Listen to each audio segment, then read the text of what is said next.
Hola, Buenas, Saro, ¿cómo va? ¿vamos bien? Bueno, Súper. Astrid, no sé si quieres empezar Bueno, con tu dale, parte. empiezo. Dale. Bueno, yo voy a comenzar con la definición de emoción que dio la profe en el teórico, que dice que son estados mentales breves específicos del contexto y focalizadas en una causa u objeto particular, que esta causa u objeto pueden ser estímulos. Las emociones tienen componentes como los procesos cognitivos, respuestas fisiológicas, cambios motivacionales, cambios en la actividad motora y cambios en la recepción subjetiva de la experiencia emocional. Es decir, que producen cambios tanto fisiológicos como psicológicos, que estos cambios son vividos de manera particular. Todo este proceso de la información se lleva a cabo en el sistema límbico, que desencadena las respuestas y esta desencadenación de respuestas van hacia las áreas de asociación límbica de la corteza. Eh, las áreas de asociación límbica reciben y analizan las señales de múltiples regiones corticales, tanto motoras como sensitivas.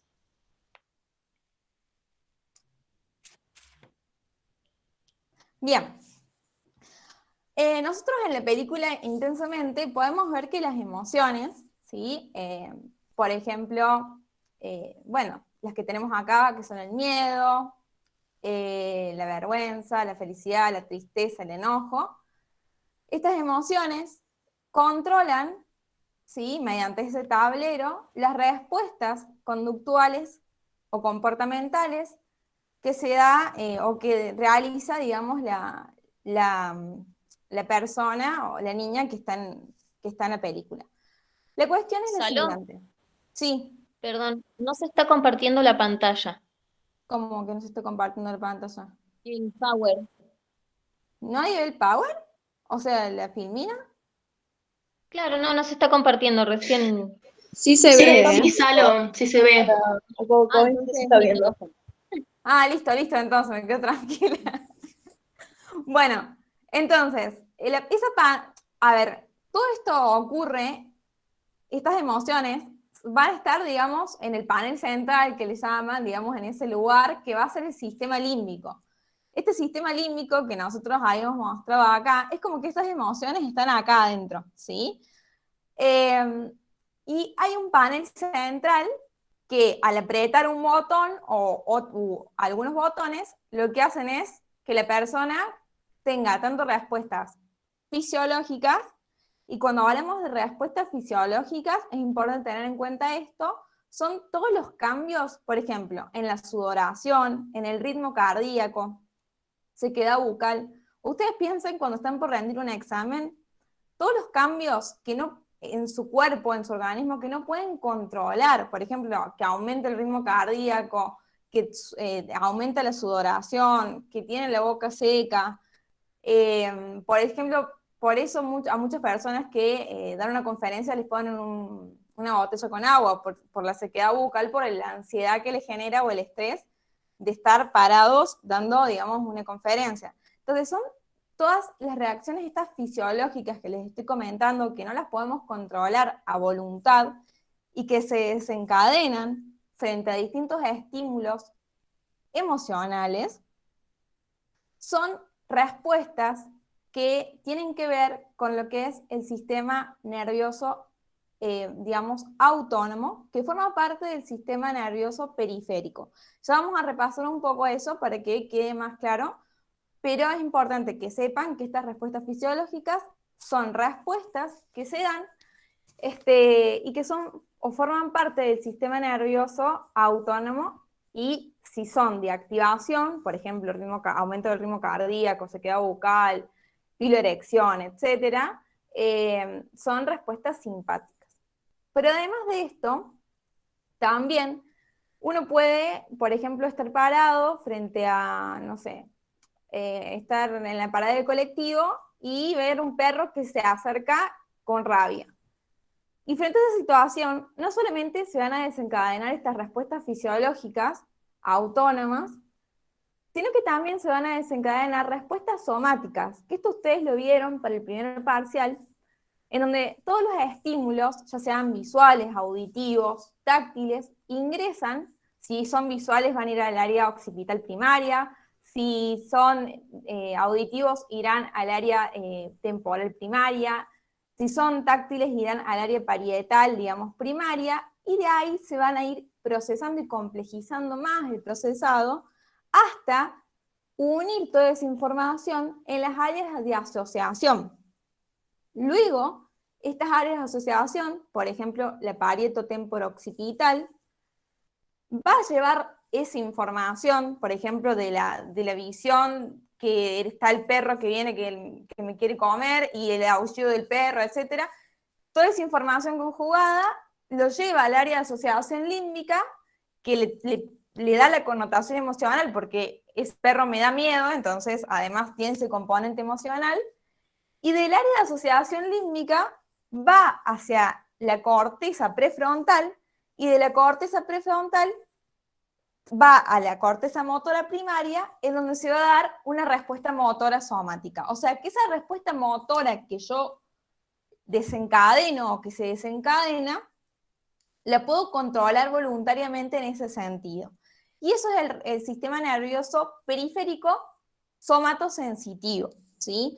Ahora vamos a ver bien la diferencia, pero es como para que más o menos ustedes tengan una aproximación. Esta filmina es una de las que dio la profe, en donde justamente lo que muestra es esto, que tanto la información contextual, por ejemplo, lo que hay un perro afuera queriéndome comer, etcétera, como a las aferencias sensitivas, por ejemplo, que pueden ser cambios hormonales, aumento del ritmo cardíaco, etcétera, van, o sea, son informaciones que, o proyecciones o aferencias que van hacia el sistema límbico, y en el hipotálamo se van a procesar y de ahí el hipotálamo va a desencadenar estas respuestas que yo les hablaba, que son autonómicas, endocrinas y somáticas.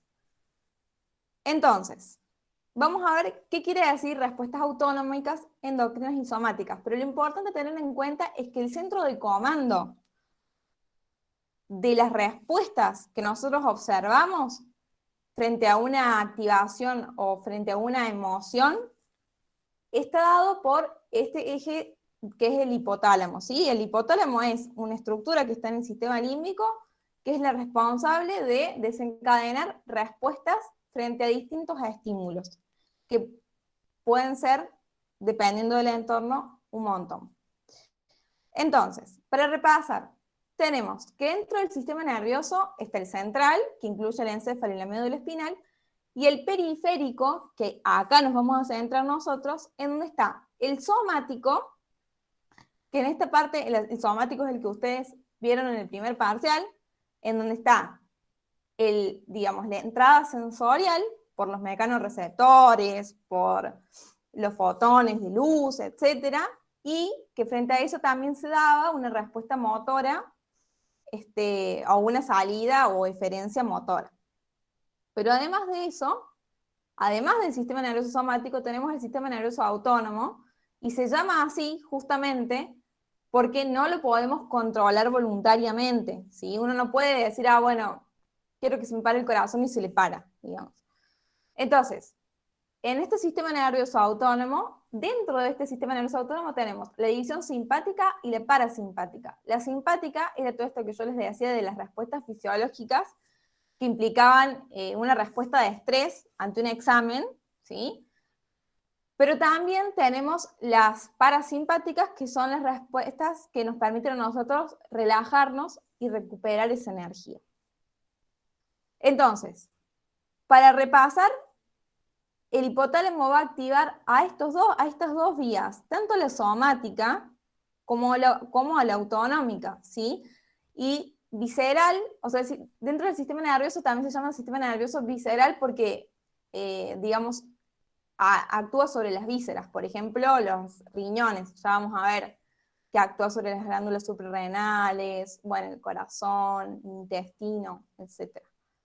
Así que bueno, primeramente hacer esta división entre lo que es el sistema nervioso autónomo y el somático, y que sepan que están dentro del sistema nervioso periférico, y que el hipotálamo es el encargado de activar, frente a una respuesta emocional, ambos sistemas, ¿sí?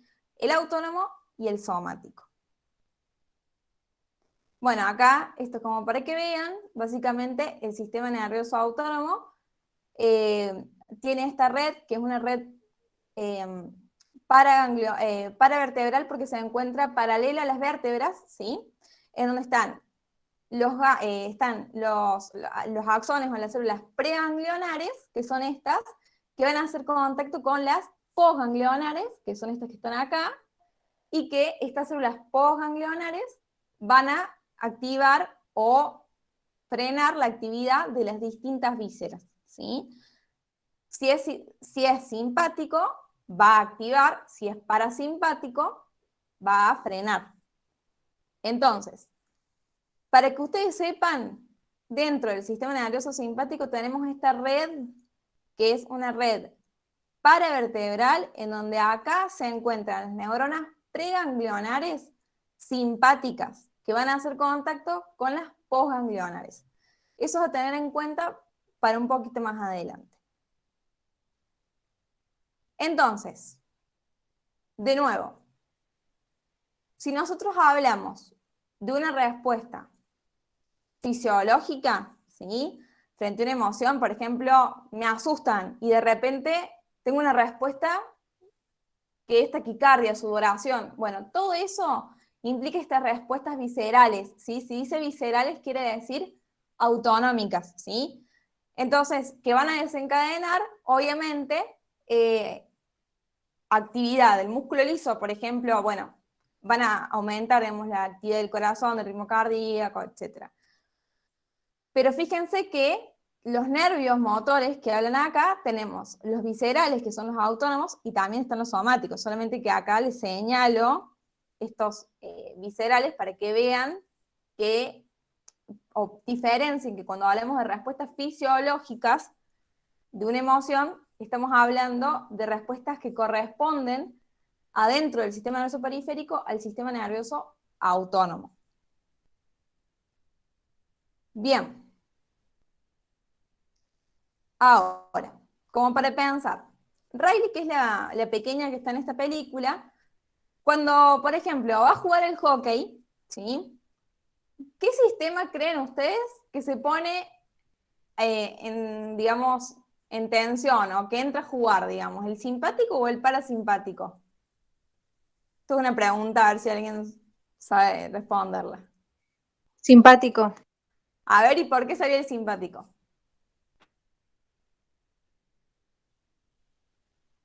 Y porque es ante un estrés, digamos, se acelera el corazón porque ella tiene que jugar, entonces se acelera el corazón. Y bueno, imagino que debe estar nerviosa también, así que capaz de sudar.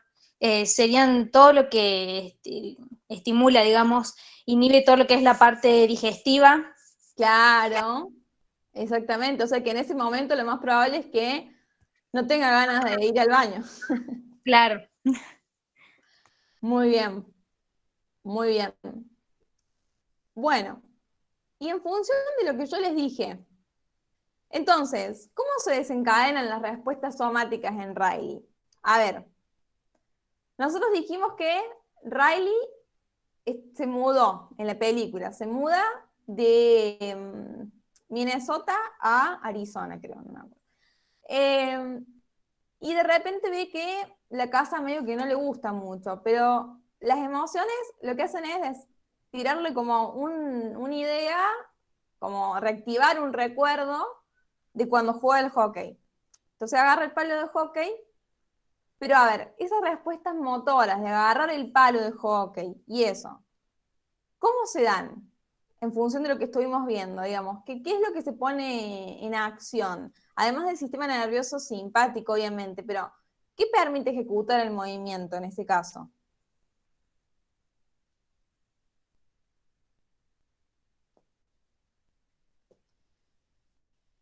Bueno, el sistema nervioso somático, ¿sí? Somatosensitivo, que es el que permite el control voluntario del músculo esquelético. Entonces, ¿qué sucede? Riley recuerda, evoca un recuerdo que tiene una tonalidad emocional de cuando jugaba al hockey. Entonces eso hace que ella tenga la motivación por agarrar el palo de hockey y hacer que juegue con un bollito de papel. Esas respuestas motoras, ¿sí? Que son respuestas de agarrar el palo y de jugar, son respuestas motoras somáticas, ¿sí? No estamos hablando de toda la parte fisiológica que sería, por ejemplo, aumento del ritmo cardíaco, sudoración, esas cosas, no nos centramos porque estamos hablando de simplemente el control del movimiento. Y fíjense que lo que acá, esto es una diapositiva del profe Bueno, que él pone que justamente todas las áreas de asociación, o sea, tanto las áreas de asociación parieto-temporo-occipital, que es esta, como la límbica, convergen en la corteza prefrontal y justamente recuerden ustedes que ahí se va a realizar una evaluación, digamos, o integración de lo que proviene de esa información, y esa información que proviene va a ir a la corteza motora primaria para ejecutar el movimiento que desee. Pero en este caso, como podemos ver, una memoria, que ya vamos a ir a entrar en ese caso, pero es una memoria, la memoria que ella evoca, ¿sí?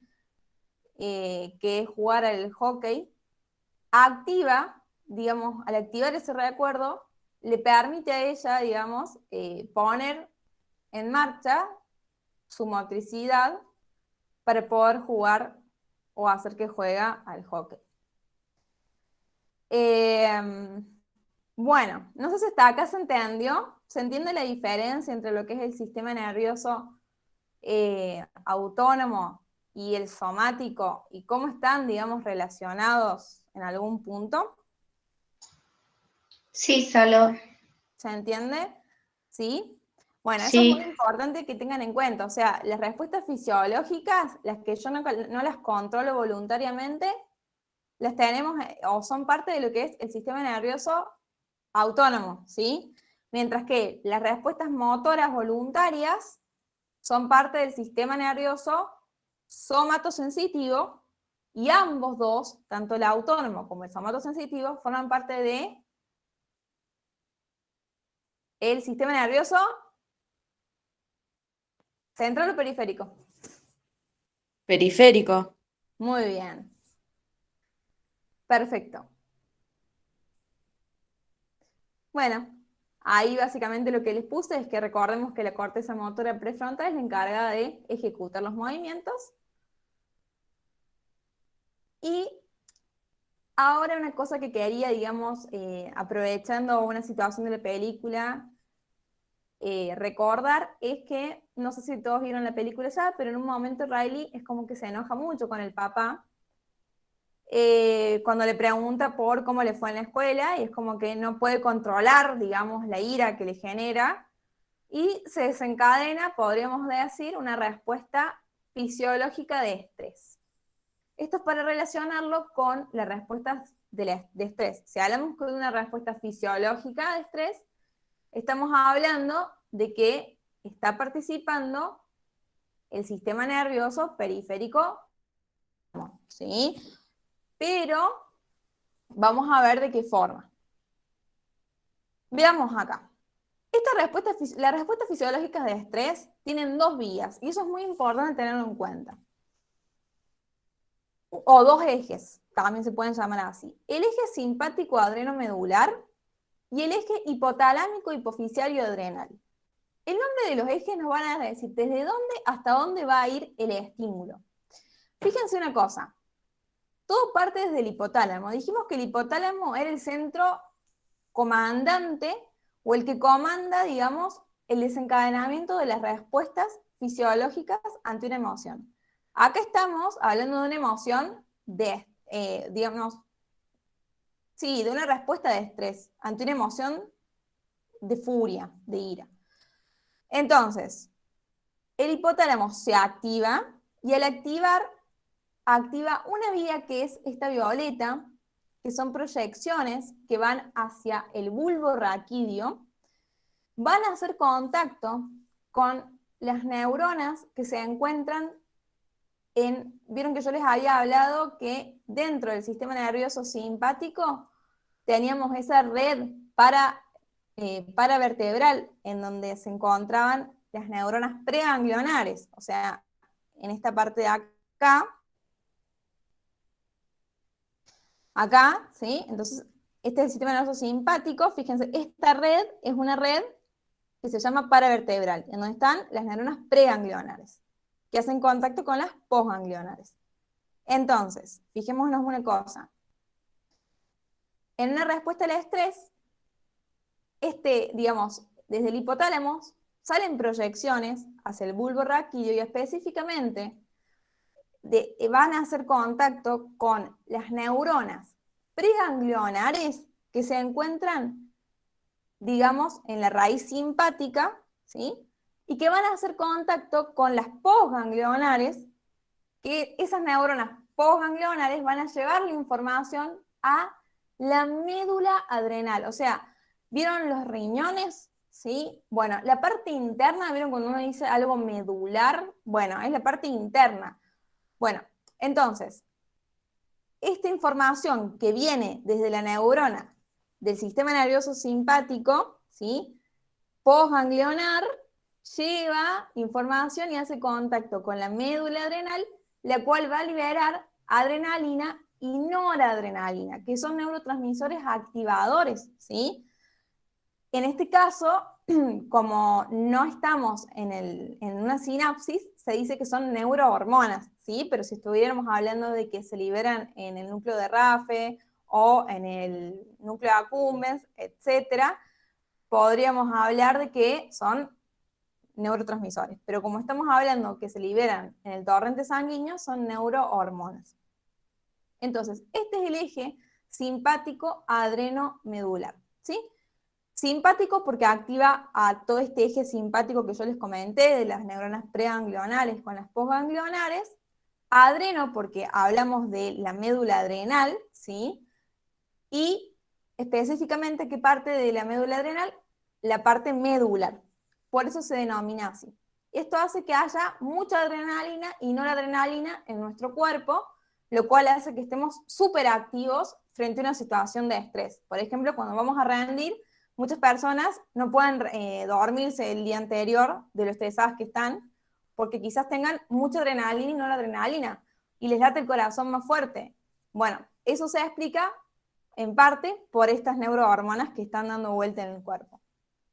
Pero además, hay otro eje que se activa al mismo momento, que es este eje hipotalámico hipofisiario adrenal, que fíjense, el hipotálamo le manda una señal a la hipófisis anterior, ¿sí?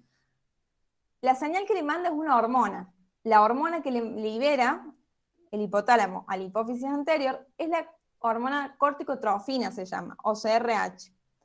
Esta hormona, corticotrofina, va a hacer que la hipófisis anterior se active y va a liberar otra hormona al torrente sanguíneo, que es la adrenocorticotrofina, que va a viajar en la sangre, ¿sí? Esta hormona. Y al viajar en la sangre, al viajar por el torrente sanguíneo, va a pasar por diferentes órganos. Pero solamente, en este caso que nos interesa, los receptores para la adrenocorticotrofina están en la corteza, fíjense que esta es la parte de la corteza, ¿sí? Suprarrenal, lo cual va a hacer que se liberen finalmente glucocorticoides. O sea que la adrenocorticotrofina se une a los receptores de la corteza suprarrenal y hace que la corteza suprarrenal libere glucocorticoides en sangre, lo que permite que todas las reservas energéticas estén a disposición para una respuesta de lucha o huida, ¿sí? Las reservas grasas. Entonces, estos son los dos ejes que se activan en una respuesta al estrés, ¿sí? No sé si se entendió. ¿Entendieron esto? Es muy importante este doble eje de la respuesta al estrés. Bueno, yo los leo ahí, no sé si alguien no entendió, siéntase libre de preguntar, ¿sí? Bueno, ahora entonces, si no hay dudas con esto, vamos con Astrid, que continúa con la presentación. Bueno, yo voy a explicar la respuesta de estrés, que es un ejemplo que dio la profe en el teórico, que dice que el ingreso de los estímulos, como puede ser un bocinazo, mientras una persona intenta cruzar la calle, implican una respuesta rápida, ¿sí?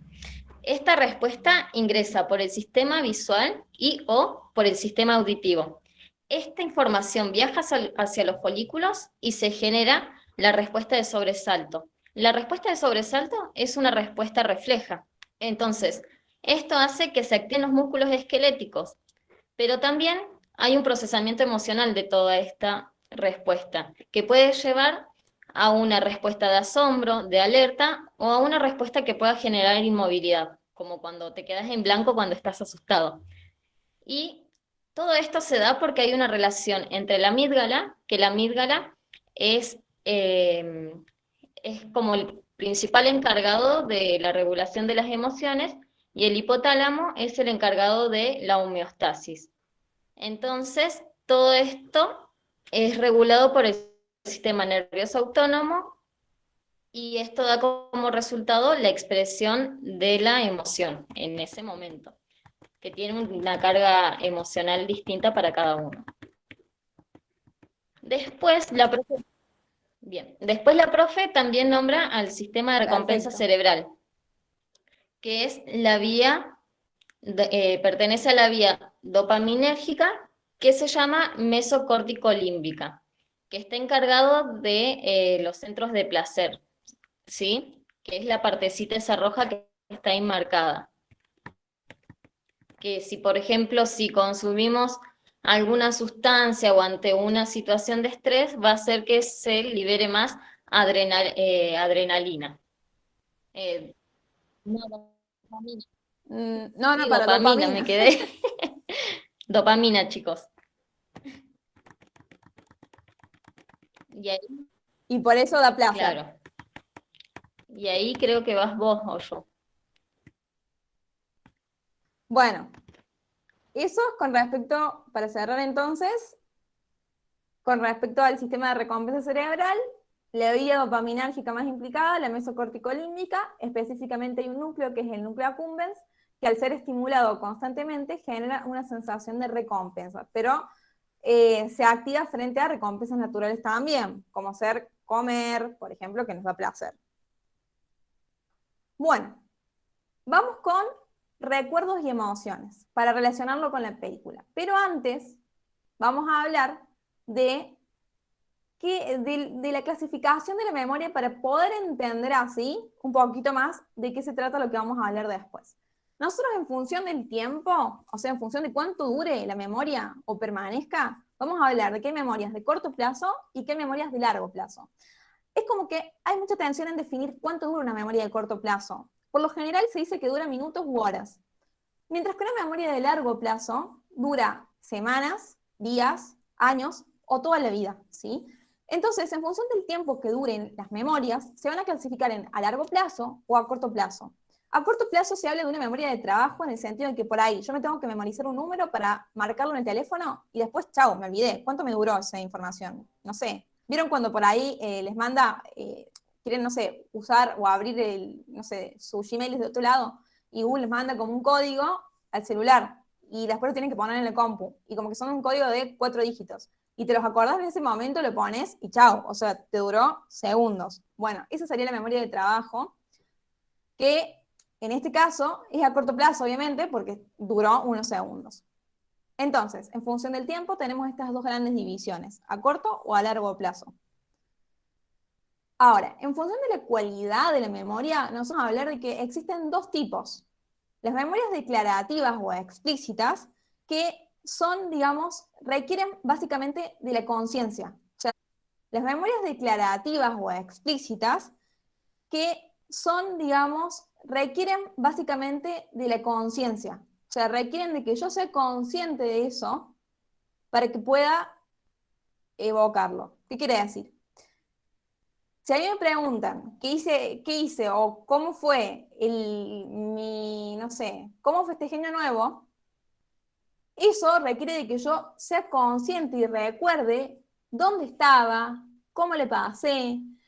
Requiere de que esos recuerdos vuelvan, digamos, de donde están almacenados y se puedan evocar conscientemente, hablando de una memoria episódica en este caso, porque las memorias episódicas aluden a eventos de nuestra propia vida, ¿sí? Entonces, para resumirles, dentro de la memoria declarativa o explícita, ambas son aquellas que requieren de conciencia.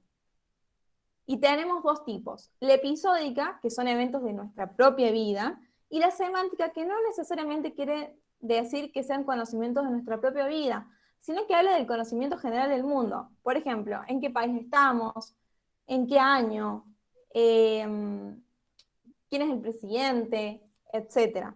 Son conocimientos generales que no aluden a eventos personales, pero ambas, ¿sí? Tanto la episódica como la semántica, requieren de que yo necesite de conciencia, o sea, necesite de ser consciente para poder comentarla. Si no, no la voy a poder comentar, o sea, necesito ser consciente de ellas para poder comentarlas. En comparación con los otros tipos de memoria, que son las procedimentales, no declarativas o implícitas, que son aquellos tipos de memoria que no requieren de conciencia para poder ejecutarse. Por ejemplo, ahí tienen un ejemplo que es el aprendizaje de habilidades. Ustedes cuando caminan, imagino que no están pensando en cómo tienen que dar un paso atrás del otro para hacer un equilibrio. O cuando andamos en bici, cuando ya le agarramos la mano, tampoco estamos pensando en cómo hacer equilibrio para poder andar. Cuando escribimos, tampoco estamos pensando en cómo tenemos que hacer las letras. Son todos esos aprendizajes de habilidades que se adquirieron y que ya los hacemos automáticamente, que no requieren de que yo sea consciente de ellos para poder ejecutarlo.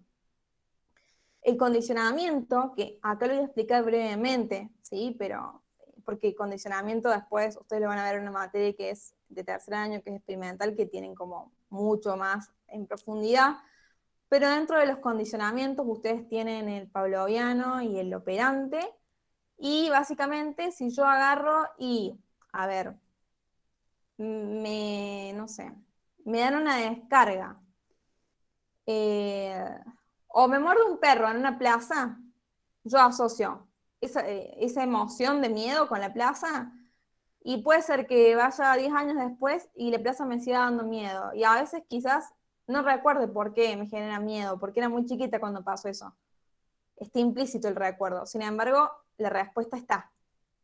No sé si se entendió, más o menos, pero va por ahí. O sea, la idea es que son respuestas que se ejecutan, pero que no requieren de que yo sea consciente de ellas para que se ejecuten.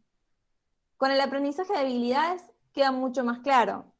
También tenemos las asociaciones emocionales que yo les dije, esto de que muchas veces las personas a veces tienen fobia a las palomas o fobias, no sé, a ciertos objetos, que por ahí no saben por qué adquirieron esa fobia, pero sin embargo ese objeto le desencadena una respuesta emocional.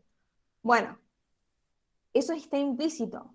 Quiere decir que no recuerda por qué o cómo fue que adquirió esa memoria de miedo, pero la tiene y la respuesta se desencadena igual. Entonces, a grandes rasgos, estas son las dos grandes cualidades de la memoria en función del tiempo, a corto y a largo plazo, y en función de su cualidad, explícitas o implícitas. Habiendo dicho esto, entonces vamos a pasar a... Saló, Sí. preguntan qué es priming. Entonces finalmente se preguntan qué es priming. El priming es cuando yo... Perdón. Gracias por avisarme porque yo no puedo leer el chat mientras estoy con las diapositivas. El priming es cuando vos, por ejemplo, evocas... Les voy a dar un ejemplo con drogas porque es mucho más fácil. Cuando una persona, imagínense que era fumadora y de repente dejó de fumar.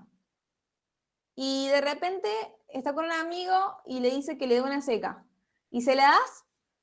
ya es suficiente una mínima exposición para reactivar toda esa memoria de nuevo.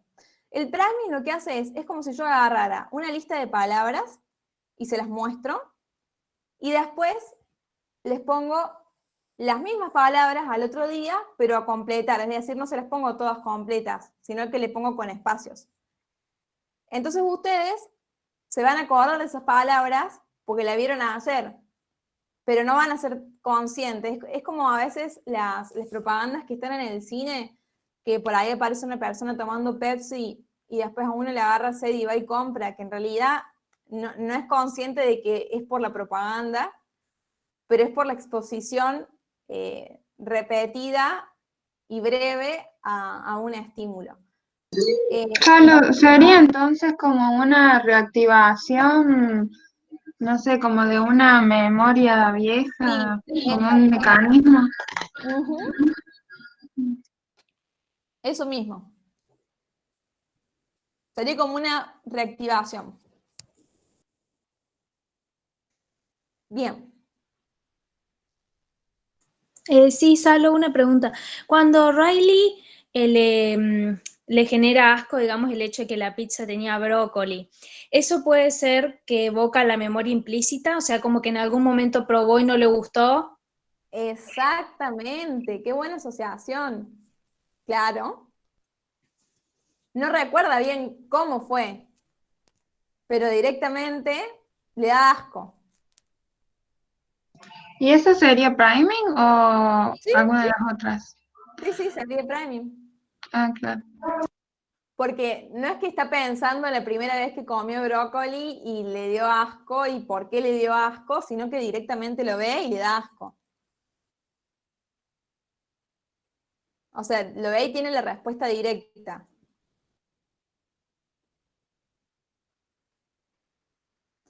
Pero sí, estaría bien pensado ese ejemplo. No sé si hay más preguntas. No, Salo, no hay más. Acá, bien. Bueno, ¿qué pasa? Esto después vamos a hablar, pero es como para que ustedes más o menos tengan una idea. Cuando se produce una lesión o hay un evento traumático, etcétera, puede generar o puede haber, digamos, dos tipos de amnesia, que no es lo mismo que olvido. El olvido es normal que a veces nos olvidemos y que después, tras la evocación a través de la evocación con una foto, con lo que sea, similar al objeto, ya de nuevo se reactiva la memoria. Pero una cosa es olvido, otra cosa es amnesia. La amnesia ya es algo patológico, es cuando ya no se puede recuperar esa información. ¿Qué pasa? Si nosotros tenemos una lesión y no recordamos nada de lo que pasó anterior a la lesión, es decir, no recuerdo quiénes son mis familiares, dónde vivía, quién soy, eso es una amnesia retrógrada, porque no puedo recordar nada de lo que yo era antes, o de todos los recuerdos que yo tenía almacenados, ¿sí? A largo plazo. Pero también puede suceder que frente a una lesión yo no pueda adquirir nueva información, o sea, recuerdo quién soy, todo, pero no puedo adquirir nueva información. No sé si ustedes vieron alguna vez la película Como si fuera la primera vez, en donde la chica todos los días se levanta y para ella es el día del cumpleaños de su padre. Como que no puede, digamos, salirse de ese día. Es como que no puede consolidar la información que adquirió a partir de que tuvo un accidente en el auto, creo que era. Entonces, cuando no se puede adquirir nueva información, y es como que nos quedáramos atrapados en el tiempo, se produce una amnesia anterógrada. Eso es como para que tengan en cuenta, o acuérdense retro de las fiestas retro, ¿sí? Hacia atrás. Para ahí quizás. Pero bueno, vamos a lo que nos compete acá y veamos cómo lo relacionamos.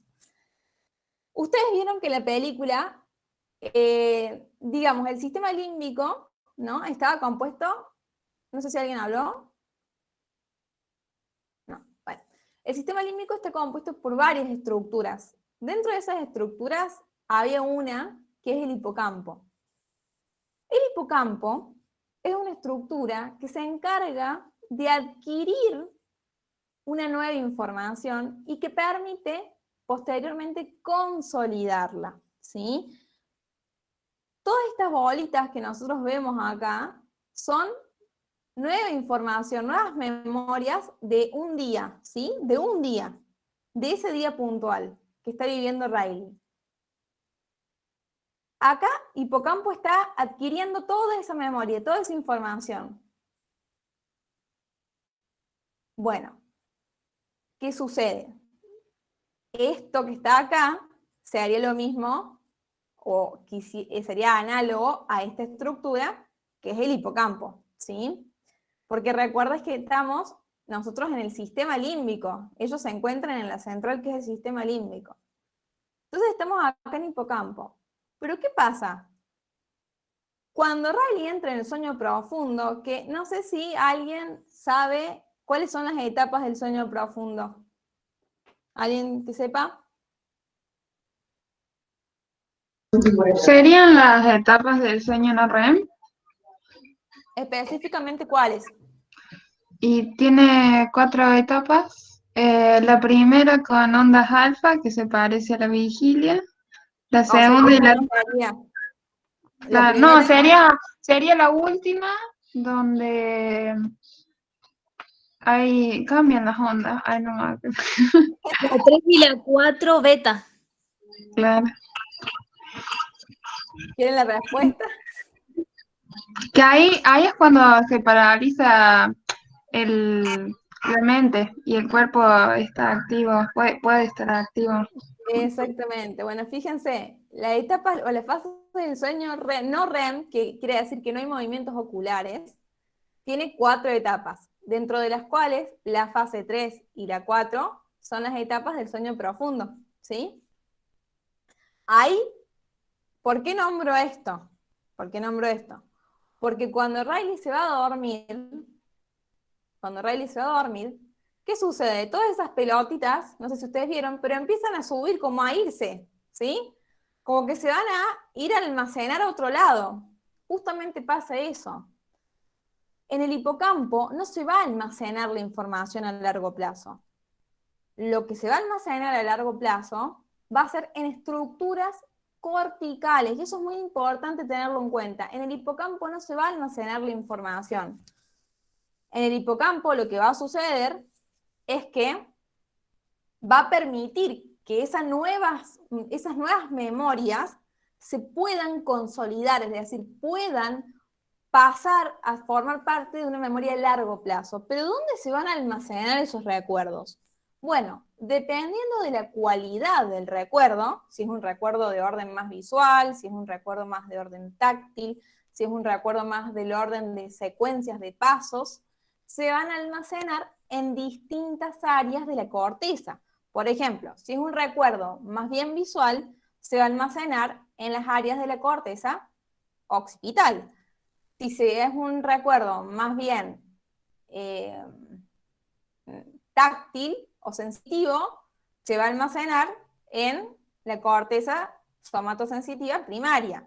Y así con cada uno de los recuerdos, ¿sí? Se van a almacenar en la corteza, no se van a almacenar en el hipocampo, ¿sí? Eso es muy importante que lo tengan en cuenta. Fíjense la analogía de cómo es que, si bien no es parecido, muy parecido, pero tiene un carácter muy parecido a la corteza cerebral. Mírenlo, ¿no les parece que tiene un aire? Algo parecido tiene, digamos, a la corteza, ¿sí? Porque lo que quisieron representar justamente es que la memoria a largo plazo se almacena en la corteza. De hecho, les comento como un dato, para que lo tengan como dato extra, pero si a una persona le lesionan el hipocampo, va a tener amnesia enterógrada. Es decir, no va a poder consolidar nuevos recuerdos, porque tiene lógica todo esto, ¿no? No va a poder consolidar nuevos recuerdos, pero sí se va a acordar de todo lo que hizo, porque no se lesionaron las partes de la corteza, se lesionó una estructura del sistema límbico, que es el hipocampo, y que se encarga de adquirir nueva información y permitir consolidarla. Entonces, en ese caso, para que ustedes tengan en cuenta que no es en el hipocampo donde se almacenan los recuerdos, se almacenan en la corteza. ¿Queda claro eso?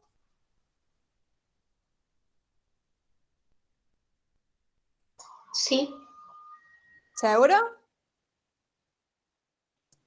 Sí, sí, súper claro. Muy bien. A ver, a ver, a ver. ¿Quién vio la película? ¿Quién quiere participar? A ver, ¿quién vio la peli? Que me diga yo.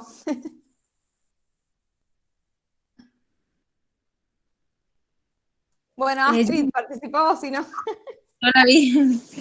Bueno, bien, Juli. Genial. Eh, ¿Viste en este momento cuando le preguntan a Riley que está en un colegio nuevo y le preguntan por lo que ella hacía o de cómo era su vida, digamos, antes? Sí, se pone triste y se pone a llorar. Bien, pero ¿qué tipo de memoria de las que yo les estaba contando se está, digamos, activando? Episódica. Bien, o sea, declarativa, explícita, episódica. Muy bien, episódica, porque son eventos de su vida. Perfecto. Pero este tipo de memorias en donde, por ejemplo, una vez que adquirió las habilidades de jugar al hockey, que vieron que desde muy chiquitita ella aprendió a jugar y a patinar digamos, a jugar a mover, digamos, la pelota y todo. Después ya no requiere de la conciencia para poder ejecutarlo. ¿Qué tipo de memoria se pone en juego ahí? No declarativa, ¿No declarativa?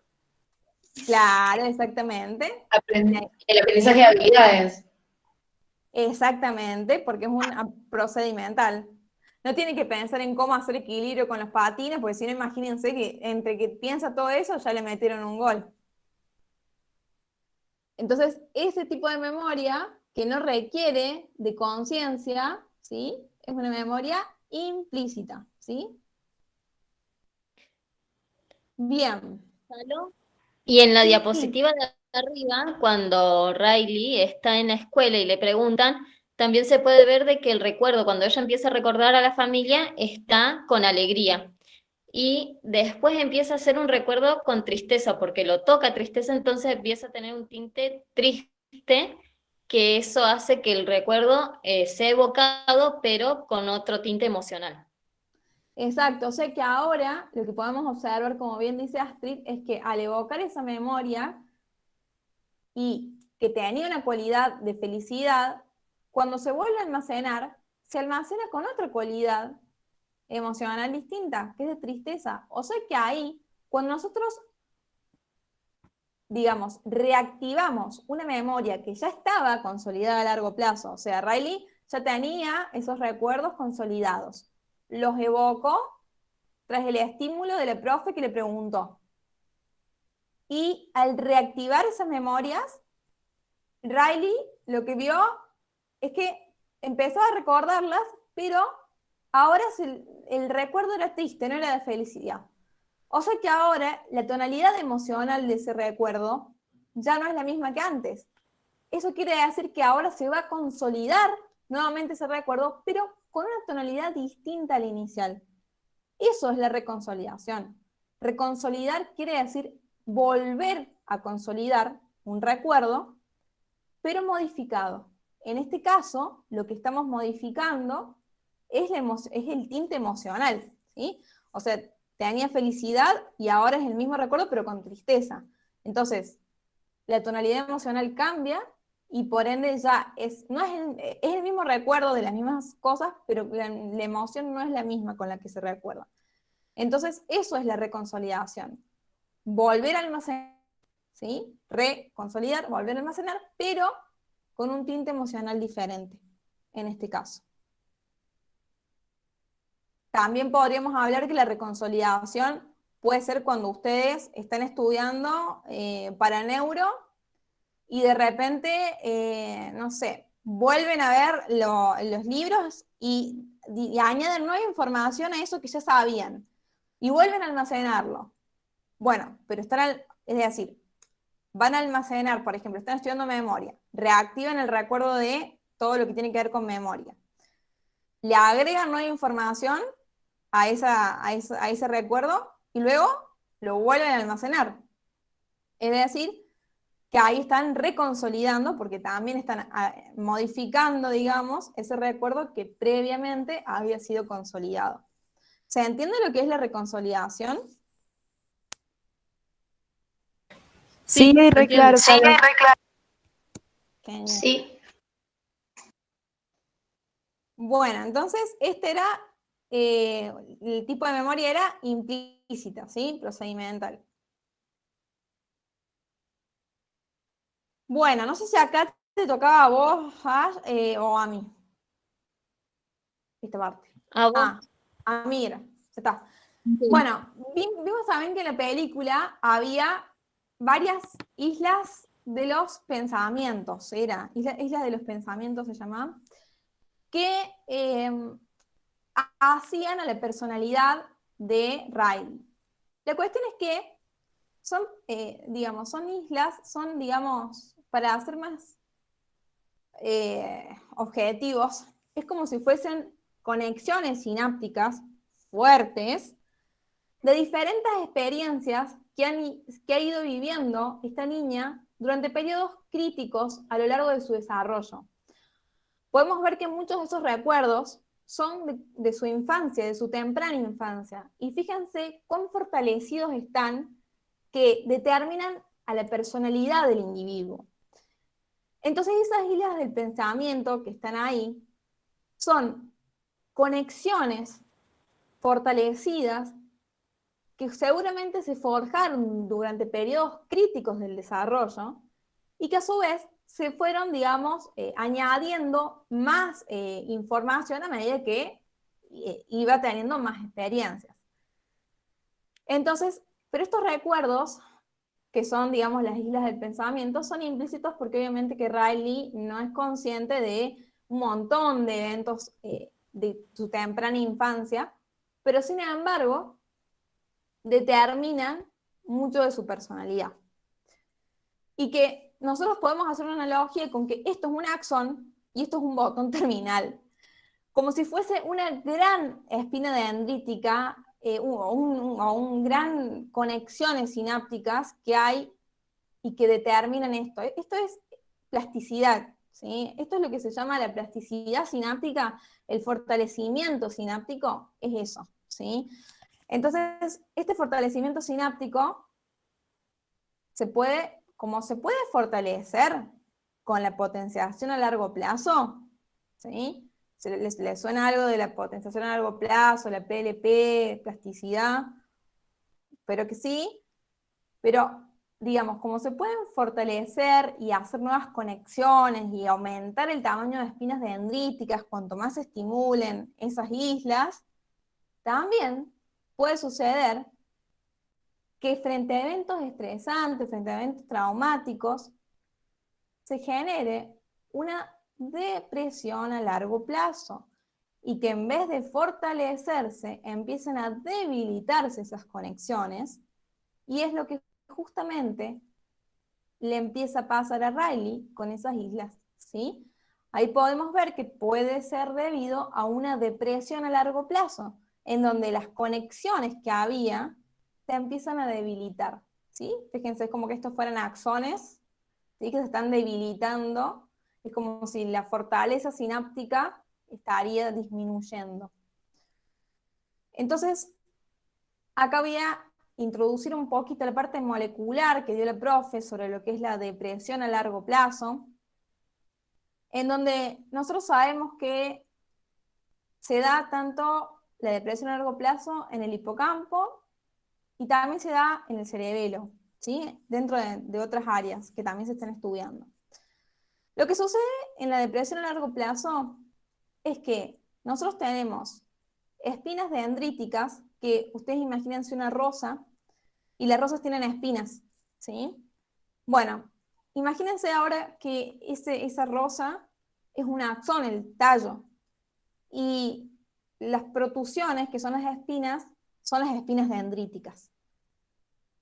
Esas espinas dendríticas se pueden, digamos, aumentar su tamaño para poder recibir más conexiones, y ahí estaríamos hablando de una potenciación a largo plazo, pero también puede ocurrir lo contrario, es decir, pueden achicarse. ¿Y cómo es esto? Todo depende de la cantidad de calcio que ingrese adentro de la célula. Sucede que el glutamato, que es este rosado que está acá, se une a receptores metabotrópicos, los cuales, además de unirse al receptor AMPA, que es este de acá, hace que ingrese calcio.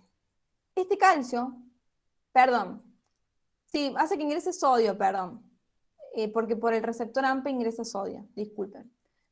Pero además se une, como dijimos, al receptor metabotrópico de glutamato, que activa una serie de cascadas metabólicas que hacen que en el retículo endoplasmático se libere calcio. O sea, el calcio no es que va a entrar acá, porque acá no hay receptores NMDA, pero sí lo que va a suceder es que en el retículo endoplasmático de esta célula posináptica va a liberarse calcio, pero en pequeñas cantidades, lo cual va a generar una fosforilación de ciertas proteínas que van a hacer que estos receptores se internalicen. O sea, es como que la célula se pliega para adentro, se endosita como si fuese que se endositara. Se hace más chiquita esa espina dendrítica. Se debilita, por ende, las conexiones que pueda tener con esta célula de acá. Entonces, resumiendo, la depresión a largo plazo lo que hace es que se genera una internalización de los receptores AMPA y una disminución de las espinas dendríticas, reduciendo así la posibilidad o las conexiones que hay entre neuronas. Eso podría estar explicando lo que sucede acá. Bueno, espero haberme dado a entender. Acá una compañera pregunta si la caída de las islas no tiene que ver con la poda neuronal o el olvido de los recuerdos. La poda neuronal, en realidad, se da, como bien dice la compañera, puede llegar a ser, sí, se da durante la adolescencia. Lo que se hace es que digamos, por así decirlo, se eliminan los contactos que no se utilizan y se fortalecen otros que sí. ¿Vieron cuando uno está podando un árbol o una rama o lo que sea? ¿Para qué poda? Para que lo que queda sea más fuerte, ¿sí? Para que el tallo sea más fuerte o lo que sea, pero para fortalecer lo que uno quisiera, o básicamente sacamos las ramas que no nos interesan y dejamos las que sí para que se fortalezca.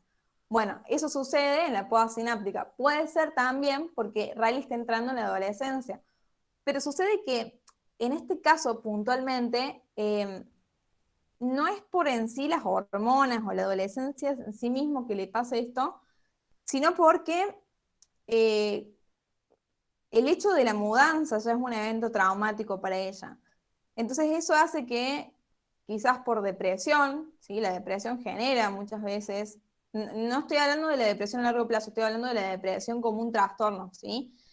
La depresión genera muchas veces deterioro de las conexiones sinápticas y, por ende, depresión a largo plazo. Pero bueno, puede deberse a una poda sináptica, sí, puede deberse a una poda sináptica, pero no creo que sea exactamente eso. Habría que preguntarles a los directores de la película. Pero bueno, podría ser. Pasa que tendría que haber otras conexiones que se fortalezcan al mismo momento, digamos. Y acá lo que se está haciendo es sacándolas todas, digamos, pero no se ve un fortalecimiento de otras. Entonces, no sé si podría ser una poda. Sí, lo que veo, y que sí o sí es una depresión a largo plazo. O sea, los contactos sinápticos están debilitados. Eso sí, seguramente. No sé si hay otra pregunta con respecto a eso.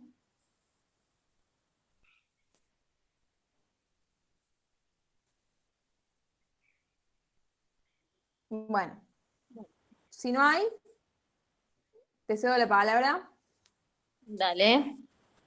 Mira, acá una compañera dice que al final sí aparecen otras islas. Claro, pero a su vez, fíjense que se reactivan estas también. ¿Sí? O sea, aparecen estas Claro. primero y luego aparecen otras. Pero se reactivan esas también. No es que se eliminaron. ¿Se entiende? Fíjense que al final Después acá la isla de la familia vuelve a aparecer. Claro, y bueno, y después acá otra compañera dice, por eso, Salo, cuando faltan los pensamientos centrales se empiezan a debilitar las islas. Claro, claro, claro. Sí. Y no hay más preguntas. Por Bueno, ahora. ahora sí, te toca. Ahora sí me toca. Bueno, ¿vieron en esa escena cuando va Tristeza con Felicidad en busca de los recuerdos? Y se encuentran al amigo imaginario que tenía Riley en su niñez, en su infancia. ¿Vieron que Felicidad, perdón, le dice que que sentía que lo conocía de algún lado y que no se podía acordar de dónde lo conocía? Bueno, eso se llama amnesia de la fuente. ¿Vieron cuando nosotros vamos por la calle y le vemos la cara a alguien y decimos, a este lo conozco de algún lado, pero no me puedo acordar de dónde? Bueno, es eso. Si nos habrá pasado a varios. Sí. Eso es amnesia de la fuente. Bien. Para que tengan en cuenta que lo dio el profe también en el teórico. Así es. Bueno, y ahí en ese momento los tres deciden tomar la aventura de tomarse el tren de los pensamientos. Pero acá el amigo imaginario les propone un atajo, y en ese atajo se comienzan a hacer como figuras abstractas. Esta parte se puede relacionar se puede relacionar con la corteza parieto-temporo-occipital. Esto nos da la pauta de que se encuentran ahí. ¿Por qué? Porque son pensamientos abstractos y claramente y más explícito no puede estar de que se comienzan a hacer dibujos abstractos. Bien, Entonces quizás se encuentren en este lugar, ¿sí? claro. Y bueno, ¿y por qué se quieren tomar el tren de los pensamientos? Bueno, el tren de los pensamientos representa las conexiones neuronales que conectan las diferentes áreas de asociación de la corteza, que se conectan con el sistema límbico. Y como quieren regresar al sistema límbico, se toman el tren por eso. Bien. Acá tienen representado cómo sería en la realidad, digamos, la vía del tren, ¿no? Fíjense que está la parte de la corteza pareto-temporo-occipital, ¿sí? Que fíjense que va hacia el sistema límbico, va hacia hipocampo, hipocampo forma parte del sistema límbico. Entonces, esta sería la vía del tren.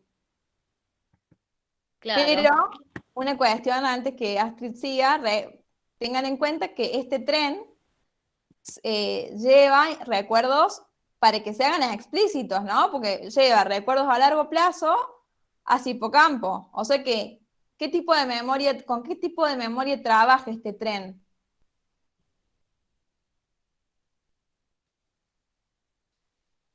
Con la memoria explícita. Claro, exacto, porque lleva recuerdos a largo plazo a hipocampo, ¿para qué? Para que se evoquen. Entonces trabaja con la memoria explícita. Y entonces, bueno, ahí vos. Bueno, entonces, ¿qué es lo que pasa cuando se duerme Riley? El tren se detiene. ¿Y por qué se detiene el tren? Es porque ahí se detiene el procesamiento, ¿no, Salo? Exacto, o sea, no tiene sentido que se lleve, digamos, recuerdos a largo plazo para ser evocados de manera consciente si Riley está dormida. Entonces, no tiene sentido que el tren esté funcionando en ese momento. Claro, y Digamos entonces que... por eso... Sí, disculpa. No. Bueno, y por eso necesitan despertar a Riley para poder poner en marcha el tren, para que se active y poder evocar los recuerdos que requieren de conciencia. Estos recuerdos, como explicó antes Salo, pertenecen a la memoria explícita episódica. Bien. Bueno, y ahí están las fases del sueño.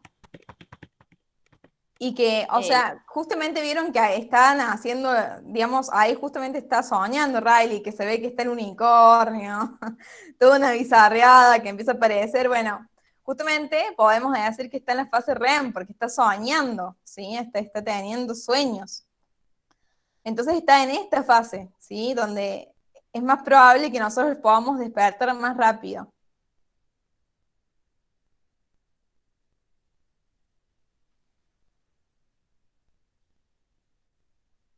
Bueno, no me acuerdo, ¿sí o yo?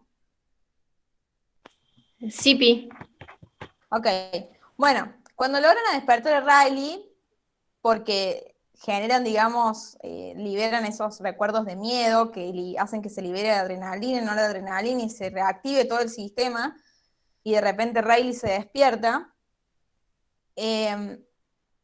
Bueno, obviamente que el tren se pone en marcha, pero como las conexiones se están debilitando, el tren cae. El tren cae, pero bueno, o sea, luego o sea, se observa, no vamos a hablar de toda la película en sí, pero se cae el tren, luego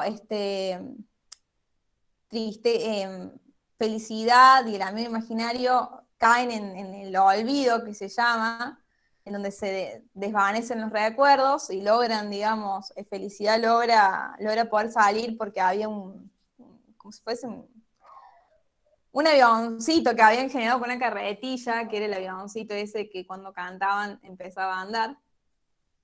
Y que, bueno, el amigo imaginario decide dejar atrás para que Felicidad pueda, digamos, subir de nuevo o evitar, digamos, ser olvidada.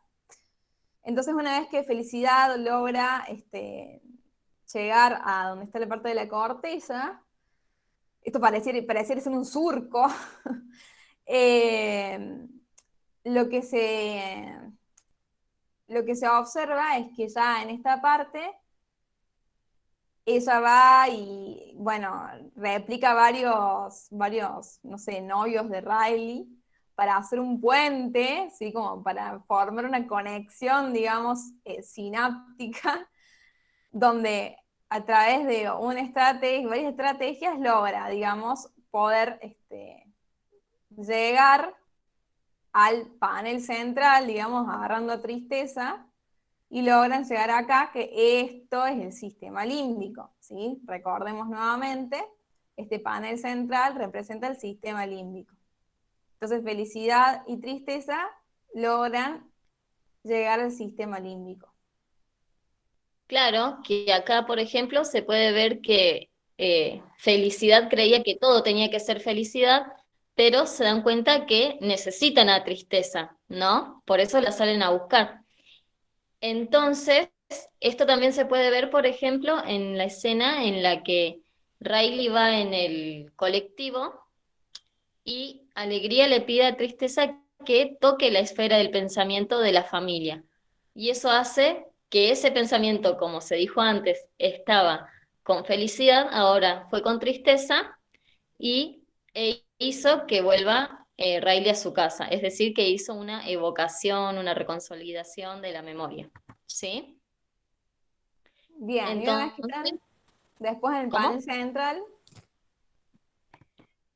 Sí, sí.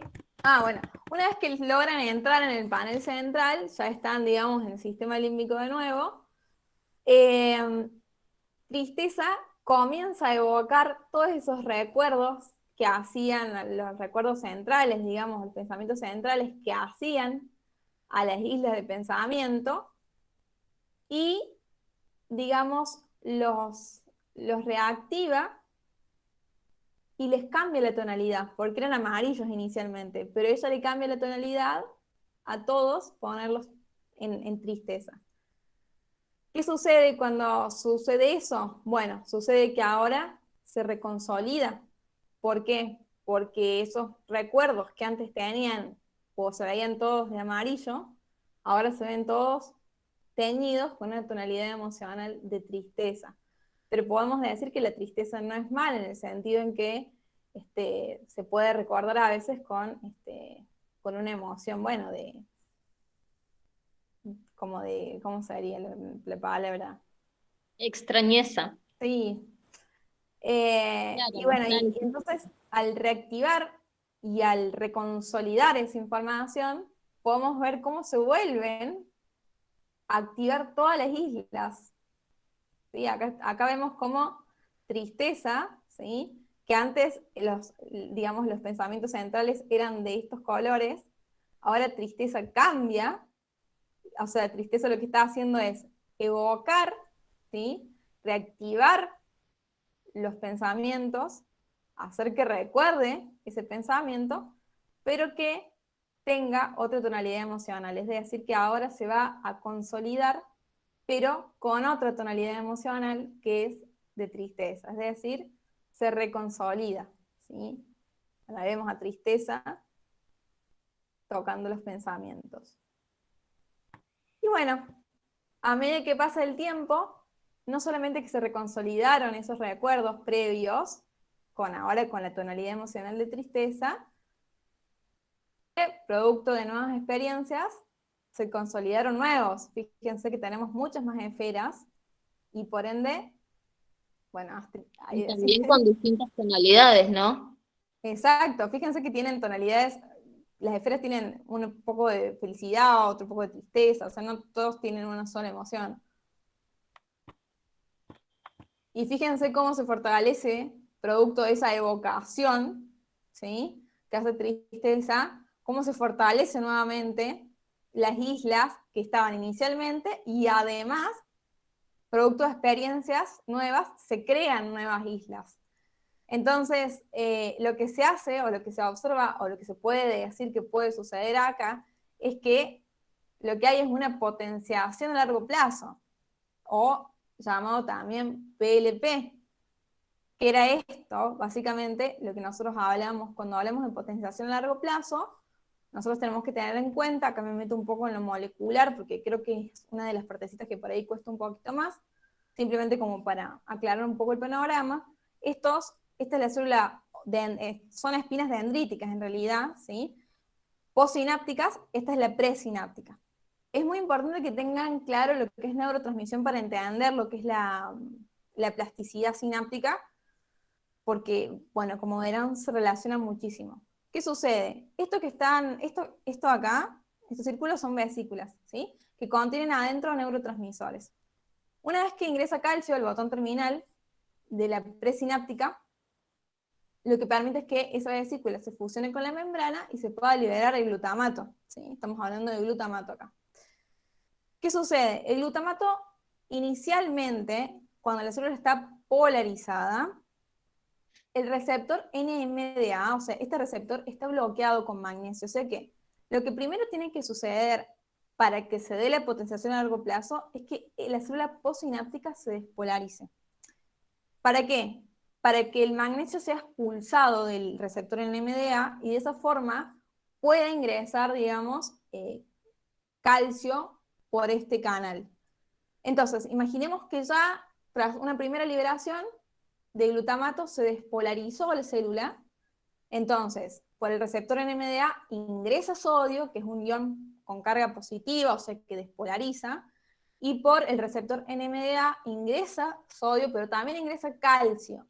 Y es justamente el calcio el que desencadena que ciertas cascadas proteicas que lo que hacen es básicamente modificaciones digamos, a nivel nuclear, a nivel del núcleo celular del ADN, que que da lugar a que se transcriban y se traduzcan, digamos, nuevas proteínas, porque no olvidemos que los receptores estos son proteínas, y que las proteínas se producen, no sé si se acuerdan algo de biología y genética, pero se producen a partir del proceso de primeramente, de la transcripción, ¿no? Donde se copia la información que está en el ADN a ARN mensajero, y de ahí el ARN mensajero sale del núcleo y a través de los ribosomas y a través de codones, digamos, se van añadiendo aminoácidos, formando así, digamos, una proteína. A grandes rasgos lo estoy diciendo para no detenerme tanto en esto.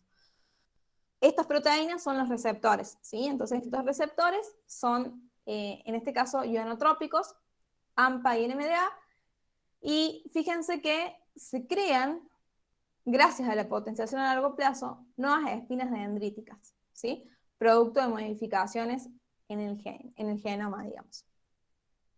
Y crecimiento de sinapsis, porque ahora esta neurona es como que le sale un brote más para poder recibir glutamato, y entonces se fortalece más porque tiene más receptores para recibir el neurotransmisor y está más despolarizado, o sea, por eso es que se llama fortalecimiento sináptico.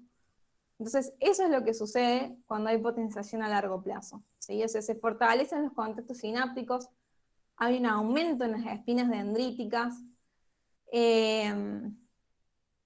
la célula está más dispuesta a despolarizarse cada vez más, hay crecimiento, hay cambios morfológicos y neuroanatómicos y químicos. Todo eso es producto de la potenciación a largo plazo.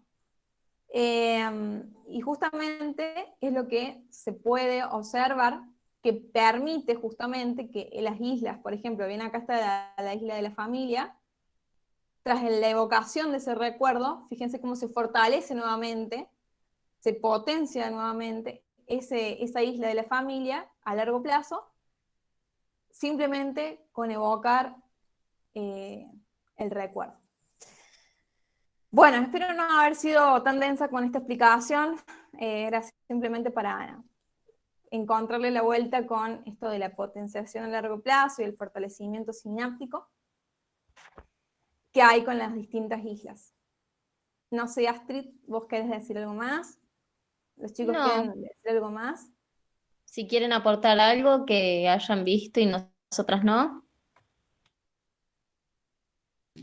Yo tengo una pregunta.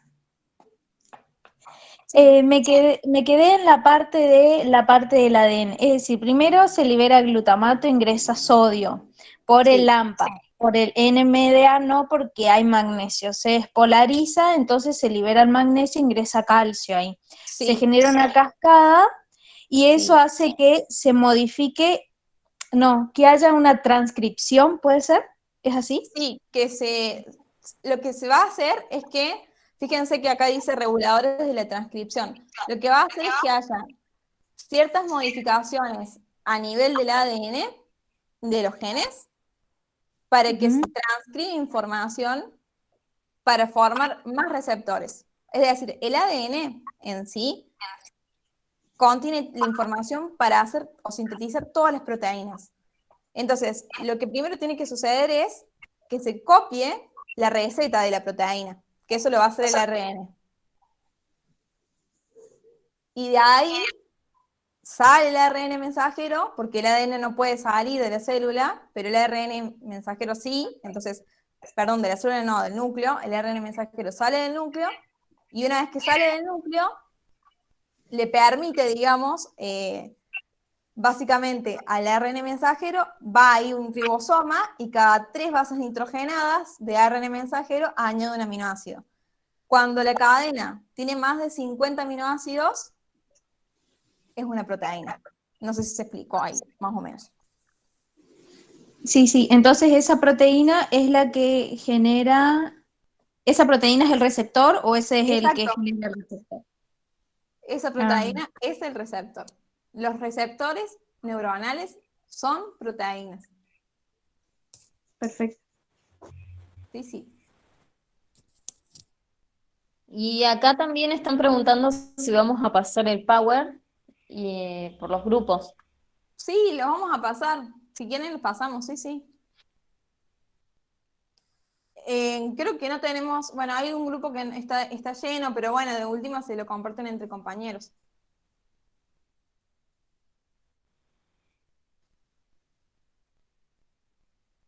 No sé si habrá alguna otra duda, algo que más quieran aportar.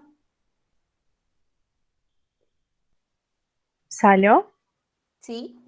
Ahí estábamos diciendo en el chat que no es el mismo power que pasaron en mi grupo que el que estás mostrando ahora, porque digamos, el que está en el grupo tiene 31 páginas No, le y es... agregamos, hoy le estuvimos agregando más. Ah, bueno, era eso lo No que se preocupe. no sabíamos si Hoy era estuvimos otro. sacando más información para añadir lo más que podamos. Quédense tranquilos que se los vamos a pasar a todos los grupos. Ah, bueno, listo, genial, gracias. Sí, no se El preocupe. conocimiento es compartido, chicos. Bueno, ¿le sirvió?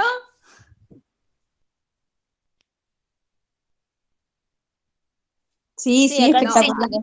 Sí, ¿le que se sirvió? entendió todo. Bueno, luego empieza la pubertad y las hormonas empezaron a jugar un rol importantísimo, pero por suerte ahí termina, así que lo tenemos que ver, el rol de las hormonas.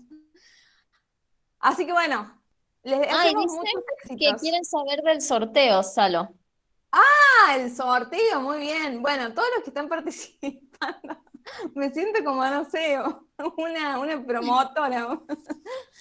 Bueno, todos los que participaron hoy de la clase van a estar, digamos, participando, o sea, tienen que subir, es así, tienen que subir una captura digamos, de la clase, de cuando estuvieron, etiquetarnos en el Instagram de Psicoeducación, y están participando para vamos a sortear 2 becas más para el final de Neuro. Vamos a sortear 3, vamos a hacer bueno. Vamos a sortear 3 becas para el final de Neuro B, que se va a estar diciendo, tienen hasta el domingo para etiquetarnos, y todas esas personas que participen desde ahora hasta el domingo tienen chances de ganarse el curso del final completo. Ahí Y está. también es Y los requisito ganadores.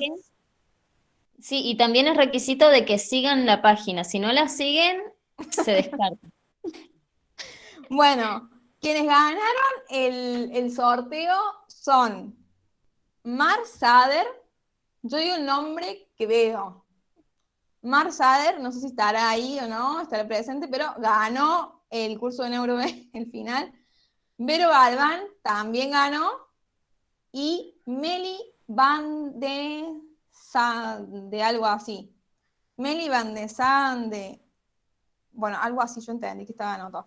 Bueno, esas 3 personas ganaron el curso, ¿sí? Así que les vamos a etiquetar para que si no se enteran o si no están acá, se enteren de que ganaron un curso final de laboral, expe o neuro a elección, ¿sí? Así que bueno, ahí estaríamos. Y a participar todos hasta el domingo. Exactamente, y les deseamos muchos éxitos para mañana. Y bueno, espero que les haya servido. Éxitos a todos. Muchos éxitos.